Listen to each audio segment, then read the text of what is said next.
So is your reel doing this? And then your reel's doing this? So if it is, get your brake back in, push the reel back in. That hub clip, see the two holes there? There's one there and there's one on the other side. So just push it back in so those holes line up. You can always sit it down on its face if you have to. Get the weight back on it. And you need a hub clip. That's what the hub clip looks like. That just clips over the top. That didn't really clip in properly, so you want to make sure it clips in completely, like so. And then just so it doesn't pop out again, we'll usually get some electrical tape. And then we just run some electrical tape around it. Sit it upright so you can see what we're doing. That's just to prevent it coming out again.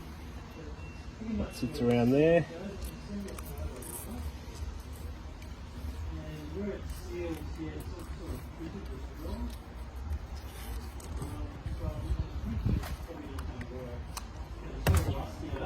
That'll do. Now it's not going anywhere, and your reel can wind up, okay? Done. Up clip. $3.50 part.